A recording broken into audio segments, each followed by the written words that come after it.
नमस्कार, अरुणाचल समाचार में आपका स्वागत है। मैं हूं यारामता सिंगांगू। आइए बुलेटिन में सबसे पहले देखते हैं मुख्य समाचार। प्रधानमंत्री नरेंद्र मोदी की अध्यक्षता में केंद्रीय मंत्रिमंडल ने ईटानगर के होलोंगी स्थित ग्रीनफील्ड हवाई अड्डे का नामकरण दोन्यी पोलो हवाई अड्डा ईटानगर के रूप में करने के अरुणाचल की सरकार के प्रस्ताव को दी मंजूरी। केंद्रीय मंत्री किरण रिजिजू ने पीएम मोदी के प्रति आभार जताते हुए अरुणाचल वासियों को दी बधाई। अरुणाचल प्रदेश विधानसभा में लुमला से विधायक जाम्बे ताशी का लंबी बीमारी के बाद गुवाहाटी के एक निजी अस्पताल में निधन। वर्ष 2009 से लगातार 3 बार लुमला विधानसभा क्षेत्र से हुई निर्वाचित राज्यपाल, मुख्यमंत्री, उप मुख्यमंत्री और केंद्रीय मंत्री किरण रिजिजू ने विधायक जाम्बे ताशी के निधन पर जताया शोक। राष्ट्रपति द्रौपदी मुर्मू नागालैंड के 2 दिन के दौरे पर कोहिमा में। राष्ट्रपति मुर्मू ने वर्चुअल माध्यम से नागालैंड में नवनिर्मित सरकारी स्कूल, प्रधानमंत्री ग्राम सड़क योजना के तहत बनी सड़कें और अन्य विकास परियोजनाओं का किया शुभारंभ। राष्ट्रपति का राजभवन में राज्य सरकार के मंत्रियों से मिलने का है कार्यक्रम। प्रधानमंत्री नरेंद्र मोदी की अध्यक्षता में केंद्रीय मंत्रिमंडल ने ईटानगर के होलोंगी स्थित ग्रीनफील्ड हवाई अड्डे का नामकरण दोन्यी पोलो हवाई अड्डा ईटानगर के रूप में करने को मंजूरी दे दी है। अरुणाचल प्रदेश की राज्य सरकार द्वारा इस हवाई अड्डे का नाम दोन्यी पोलो एयरपोर्ट ईटानगर रखने का प्रस्ताव विधानसभा में पारित किया गया था, जो कि इस राज्य की परंपराओं एवं समृद्ध सांस्कृतिक विरासत के प्रतीक दोन्यी यानी सूर्य और पोलो यानी चंद्रमा के प्रति लोगों के सम्मान को दर्शाता है। भारत सरकार ने जनवरी 2019 में होलोंगी ग्रीनफील्ड हवाई अड्डे के विकास के लिए सैद्धांतिक स्वीकृति प्रदान की थी। इस परियोजना को भारतीय विमानपत्तन प्राधिकरण AAI द्वारा केंद्र सरकार और अरुणाचल प्रदेश की राज्य सरकार के सहयोग से 646 करोड़ रुपए लागत से विकसित किया जा रहा है। केंद्रीय कानून मंत्री किरण रिजिजू ने अपने एक ट्वीट में पीएम मोदी के प्रति आभार व्यक्त करते हुए अरुणाचल प्रदेश के लोगों को दोन्यी पोलो एयरपोर्ट ईटानगर नामकरण के लिए बधाई दी है। अरुणाचल प्रदेश विधानसभा में लुमला से विधायक जाम्बे ताशी का लंबी बीमारी के बाद गुवाहाटी के एक निजी अस्पताल में निधन हो गया है। वे 44 वर्ष के थे। मुख्यमंत्री पेमा खांडू के भाई जाम्बे ताशी भाजपा के राष्ट्रीय अल्पसंख्यक मोर्चा के सदस्य थे। पहली बार वर्ष 2009 में कांग्रेस के टिकट पर वे लुमला विधानसभा क्षेत्र से निर्विरोध निर्वाचित हुए। वर्ष 2014 और वर्ष 2019 के राज्य विधानसभा चुनाव में उन्होंने लगातार जीत दर्ज की। राज्यपाल डॉ. BD मिश्रा, मुख्यमंत्री पेमा खांडू, उप मुख्यमंत्री चाउना मैन, विधानसभा अध्यक्ष पासांग दोरजी सोना, केंद्रीय मंत्री किरण रिजिजू सहित कई नेताओं ने विधायक जाम्बे ताशी के निधन पर शोक जताया है। अपने ट्वीट में मुख्यमंत्री ने कहा है कि मैं अपने भाई जाम्बे ताशी जी के निधन से शोकाकुल हूं और परिवार के साथ हूं। विधायक जाम्बे ताशी के कारण तवांग फेस्टिवल 2022 को रद्द कर दिया गया है। राष्ट्रपति द्रौपदी मुर्मू आज नागालैंड के 2 दिन के दौरे पर कोहिमा पहुंची।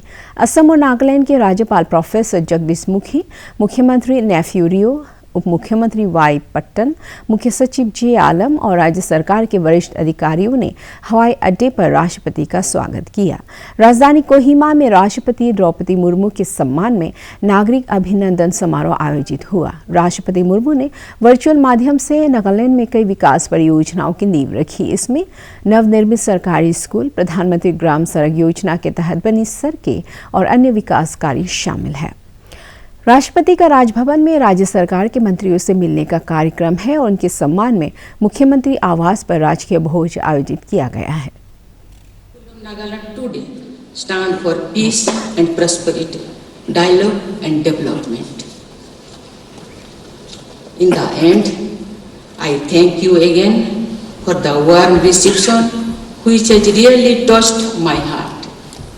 I would like to thank the Chief Minister Sri Neiphiu Rioji and the government of Nagaland and above all the people of Nagaland for your warm and hospitality. I will always remember it with affection and love. Thank you. Jai Hind, Jai Bharat. Arunachal Pradesh के शहरी विकास, स्थानीय निकाय और town planning minister Kamlung Mosang ने west Siang जिले का दौरा किया।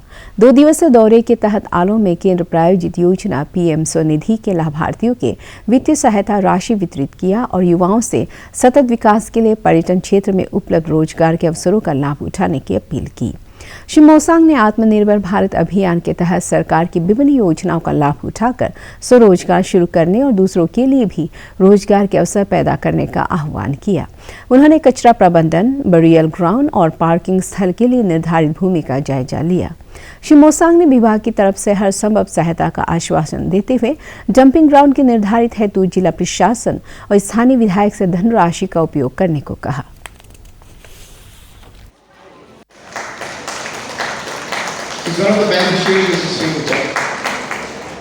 जो भी होगा डेवलपमेंट लैंड के ऊपर नहीं होगा, ज़मीन पे होगा, हवा में तो होगा नहीं। अब देखिए, एक चीज़ मैं बताना चाहूँगा कि हमारा ईस्टर्न पार्ट में स्टेट स्पोर्ट्स एकेडमी दिया था, जिसके लिए 50 एकड़ का ज़मीन ज़रूरत था। तो 50 एकड़ कौन देगा? अगर हम पब्लिक को पूछने को जगह तो कोई देने वाला नहीं था, तो मैंने अपना ज़मीन 50 एकड़ डोनेट कर दिया, क्योंकि आने वाले जनरेशन के लिए। फिर उसका बाद में RGU का जो eastern and western extension campus बनाने का था, उसमें भी सरकार ने बोला है कि 100 एकड़ चाहिए, ज़मीन होना पड़ेगा, फ्री ऑफ कॉस्ट देना है। तो अभी 100 एकड़ अगर हम खरीद के देगा तो बहुत फाइनेंशियल इन्वॉल्वमेंट है, वो भी पॉसिबल नहीं है। अगर पब्लिक को हम बोलेगा तो 1-2 एकड़ डोनेशन दे सकता है, लेकिन 100 एकड़ तो एक ही जगह में होना पड़ेगा। तो फाइनली मेरा जो थर्ड ब्रदर MLA डाइन बोडुमसा का, उसका भी ज़मीन था, मेरा भी थोड़ा था, तो उसका बाद में एक और आदमी था। तो हमने दोनों को बुला के हम बोला कि आप दोनों का ज़मीन ज़्यादा है, मेरा तो 30 एकड़ से अप्रॉक्सीमेटली है, तो हम तीनों मिल के हम देता है। वही है, मैंने बोल चुका हूँ कि सब कोऑपरेट करना चाहिए। तो कोऑपरेट ज़मीन तो हम डिपार्टमेंट, UD डिपार्टमेंट हम नहीं निकाल सकता है। अगर DC साहब को हम बोलेगा, DC साहब भी कहाँ से ज़मीन लेके देगा? तो सब सोच के देना है, अगर नहीं करता है तो पेनल्टी आएगा। भारतीय रिजर्व बैंक के गवर्नर शक्तिकांत दास ने कहा है कि ई-रुपये की शुरुआत देश में मुद्रा के इतिहास में एक ऐतिहासिक क्षण था, क्योंकि इससे यह व्यापार करने और लेन देन का तरीका बदल जाएगा। उन्होंने मुंबई में फिक्की और बैंकिंग संगठनों द्वारा संयुक्त रूप से आयोजित कार्यक्रम में कहा कि रिजर्व बैंक डिजिटल करेंसी की शुरुआत से पहले सभी पहलुओं का समाधान कर लेना चाहता है। उन्होंने कहा कि बैंक को आशा है कि कैलेंडर वर्ष 2023 तक डिजिटीकृत किसान क्रेडिट कार्ड ऋण पूरी तरह से शुरू हो जाएगा। केंद्रीय बैंक के गवर्नर ने बताया कि पिछले महीने किसान क्रेडिट कार्ड ऋण पर शुरू से अंत तक डिजिटीकरण के साथ प्रायोजित परियोजना शुरू की गई थी। इस प्रक्रिया में किसानों को ऋण की मंजूरी के लिए बार बार बैंकों में जाने की आवश्यकता नहीं है। मुद्रास्फीति के बारे में श्री शक्तिकांत दास ने कहा कि केंद्रीय बैंक मुद्रास्फीति के रुझान और पिछले कार्यों के प्रभाव की बारीकी से निगरानी कर रहा है।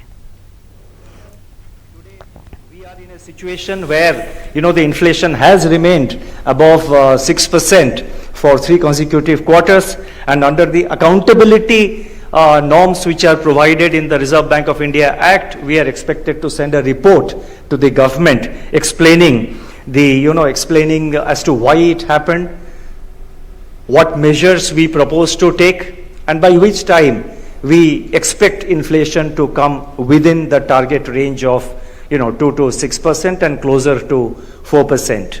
This is what has been provided in the law. We are having a monetary policy meeting tomorrow. There is a lot of media reports and lot of speculation about the whole process, because this is the first time India is experiencing something like that. The Bank of England writes this letter almost every month for the last 1 year or so.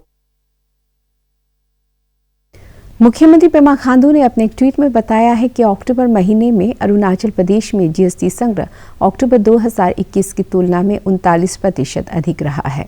Sikkim के GST संग्रह में 3%, नागालैंड में 13%, मेघालय का 17% और त्रिपुरा का 14% अधिक रहा है, जबकि असम की GST संग्रह में 13%, मिजोरम और मणिपुर में 23% की गिरावट दर्ज की गई है।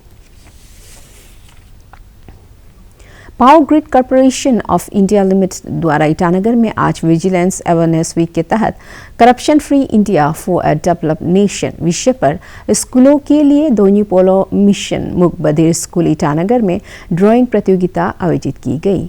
Power grid corporation of India limited द्वारा सिंगिंग प्रतियोगिता भी आयोजित की गई। इस अवसर पर PGCIL के कार्यकारी निदेशक आदर्श कुमार गुप्ता, मुख्य प्रबंधक NS ठाकुर सहित कई गणमान्य व्यक्ति मौजूद थे। उन्होंने विभिन्न प्रतियोगिताओं के विजेताओं को पुरस्कृत किया।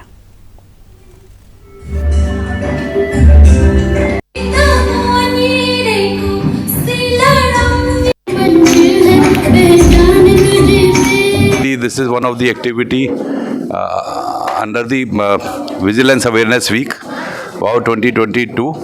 And in Donio Polo School, after coming here, I feel that this is a very, very important activity. And after meeting all the children here, hearing impaired and visually impaired children, and interacting with them, so seeing all the performances, what they have done on the stage, nowhere they are less than the children from normal children. One cannot guess from distance that there is some issue. So this is a very noble thing government of Arunachal is doing. It's a very noble cause, and I feel here personally, this is the same kind of feeling here coming to this place that as one feels going to the temple. So I feel personally also I would like to visit to this place in future also, and do as much as possible from Power Grid from our side also. Dibang valley जिले के अनिनी में अथुपोपु social foundation Anini द्वारा जिला प्रशासन और युवा मामला विभाग के सहयोग से यूथ एडवेंचर कैंप आयोजित किया गया। हाल ही में अचेसो के ड्राई अफ्रा कैंप साइट पर आयोजित यूथ एडवेंचर कैंप को जिला उपायुक्त पगलू सोरा, जिला पर्यटन अधिकारी काजू मारा सहित कई गणमान्य व्यक्तियों ने संबोधित किया। इसके तहत खेल, संगीत और परिचर्चा कार्यक्रम आयोजित किए गए।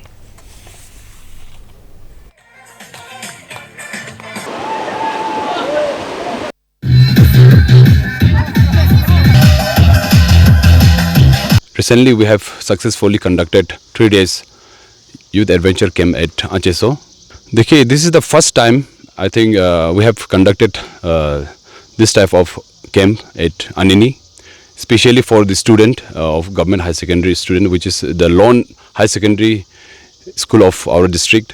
तो मुझे बहुत खुशी होती है कि आपको बताने में कि ये कैंप से उन लोगों को बहुत सारा फ़ायदा हुआ, लाइक स्किल्स, एडवेंचर स्किल्स उन लोगों को मिला। उससे उन लोगों को बहुत फ़ायदा हुआ आने वाले समय में, क्योंकि उन लोगों का सेल्फ कॉन्फिडेंस बिल्डअप हुआ इस कैंप के थ्रू, और उन लोगों को अच्छा एक्सपोजर उन लोगों को मिला एडवेंचर एक्टिविटीज़ पर, लाइक राफ्टिंग हो गया, ट्रैकिंग हो गया, and other games activities, yoga. इस सारा एक्टिविटीज़ को हम लोगों ने एक कॉम्बो पैक के तरह उन लोगों को हम लोगों ने इस कैंप पे रखा। में डिस्ट्रिक्ट प्लानिंग ऑफिस और आयुष स्पेशलिटी क्लिनिक का उद्घाटन प्रदेश भाजपा अध्यक्ष और विधायक वीराम वागे, विधायक जिग्नू नामचुम, कारदो निग्योर, केंतोरुना, जिला उपायुक्त मार्तोरुबा सहित कई आला अधिकारियों की मौजूदगी में किया। स्थानीय विधायक कारदो निग्योर ने प्रसन्नता जताते हुए कहा कि विकास कार्य को त्वरित गति से पूरा करने को प्राथमिकता दी जा रही है।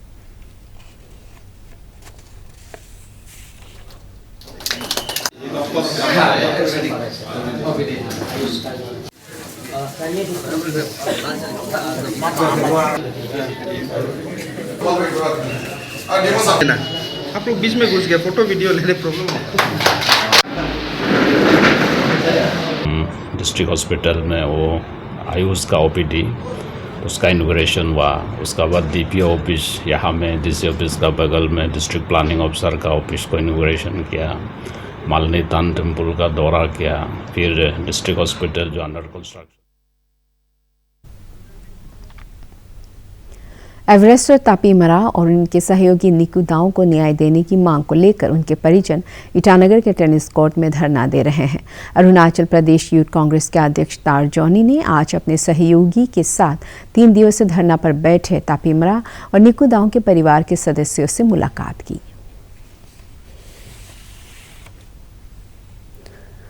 भारत तिब्बत सीमा पुलिस बल की तेजू स्थित 25वीं बटालियन ने अपने 29वें स्थापना दिवस कार्यक्रम के तहत खेलकूद सहित कई कार्यक्रम आयोजित किए। मंगलवार को आयोजित स्थापना दिवस कार्यक्रम में स्थानीय विधायक कारिको क्री, आईटीबीपी और सेना के कई वरिष्ठ अधिकारियों ने हिस्सा लिया।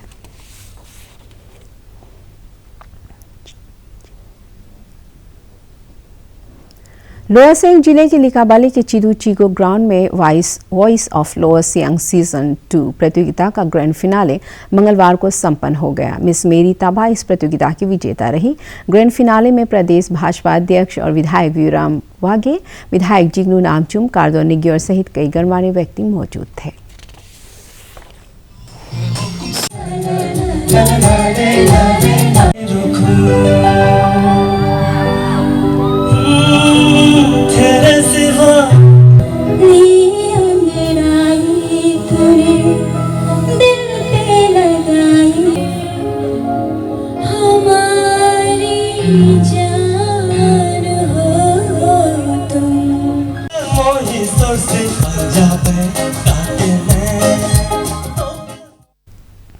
भारतीय संचार मंत्रालय के अतिरिक्त सचिव VL कांथा राव और universal service obligation fund USOF के उप महानिदेशक सुनील कुमार वर्मा ने तवांग जिला उपायुक्त सभागार में BSNL, एयरटेल सहित सभी टेलीकॉम सर्विस प्रोवाइडर्स के साथ बैठक की। इस बैठक में जिले के सभी विभागों के प्रमुख, सेना और अर्धसैनिक बलों के प्रतिनिधि मौजूद थे। टेलीकॉम सर्विस प्रोवाइडर द्वारा एकत्र किया जाने वाला फंड USOF से देश के सुदूर गांव में टेलीकॉम सर्विसेज मुहैया कराने में खर्च किया जाता है। उच्च अधिकारियों का यह दल अरुणाचल प्रदेश में इस योजना का जायजा लेने के लिए दौरे पर है। नबार्ड के महाप्रबंधक पार्थ साहा ने लोअर सुबनसिरी जिले के पितापुल में अननुकुम रूरल हाट का उद्घाटन किया। नबार्ड द्वारा प्रायोजित इस रूरल हाट की योजना को Arunachal state rural livelihood mission द्वारा स्थानीय स्व सहायता समूहों को बाजार उपलब्ध कराने के लिए लागू किया जा रहा है।